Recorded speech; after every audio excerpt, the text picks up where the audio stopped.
بسم الله الحمد لله والصلاة والسلام على رسول الله. حضرت ابن عباس رضی الله عنه می‌فرماید که قال رسول الله صلی الله علیه و سلم ان الذي ليس في جوفه شيء من القرآن كالبيت الخرب.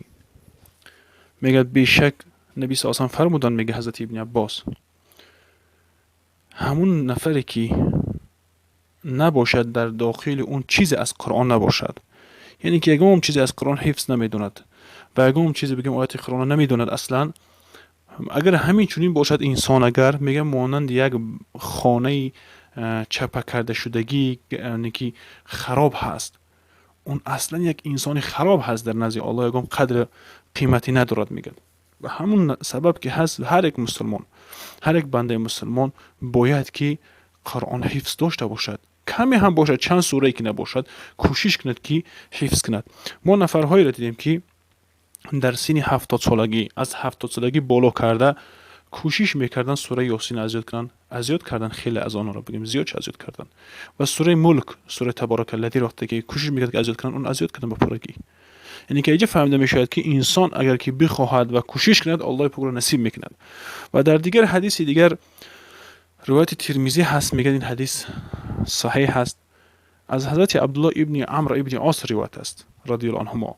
میگه نبی صلی الله علیه و گفتند که روز قیامت گفته میشه برای انسان صاحب قرآن بخوان، میگد و بلند مرتبه شو و ترتیل کن. چقدر در دنیا ترتیل میکردی، میخوندی، یعنی که روز قیامت هر قدری که قرآن میدوند انسان و ترتیل میکرد، اون روز قیامت همین چی درجه هم بلند شدن میگه در نزد الله.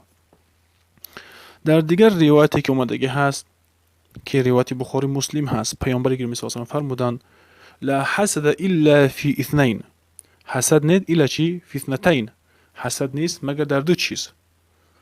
رجل اتاه الله القرآن فهو یقوم به آناء اللیل و آناء النهار.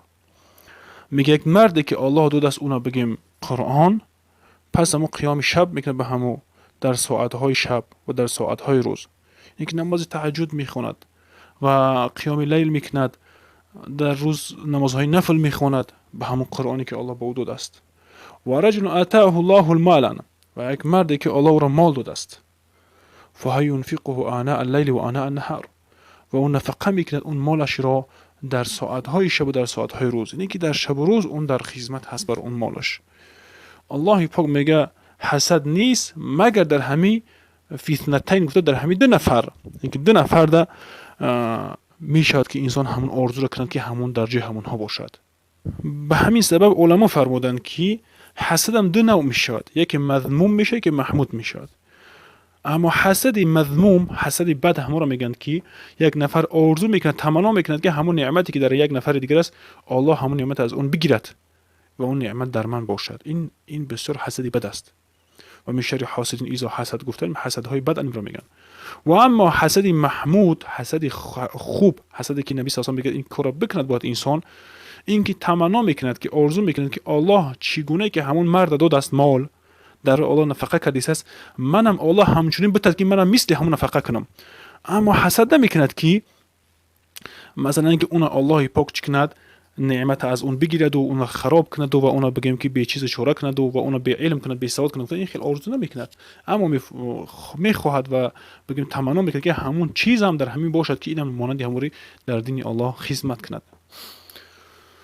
این حسد غبطش میگن، یعنی که در همین حدیث مقصدش همین است که یک حسد که خوب هست که باید انسان داشته باشد. یک کار خیر میبیند میگه الله منم در جای همین باشم که منم همین خیلی در راه الله خدمت کنم و نفقه کنم در خلق الله، دستگیری خلق الله کنم که و چکند مثلا که در روز قیامت درجه داشته باشم. گفته آرزو کند این حالت حسدی محمودش میگویند. و نیست در بخاری آمدگی هست که رحم الله روایت میکند از حضرت عثمان ابن عفان رضی الله عنه، میگه پیامبر گرامی صلی الله علیه و فرمودند که خیرکم من تعلم القرآن و علمه، بهترین شما، خیر شما همون نفر است که تعلیم میگیرد قرآن را و تعلیم میدهد به دیگرها.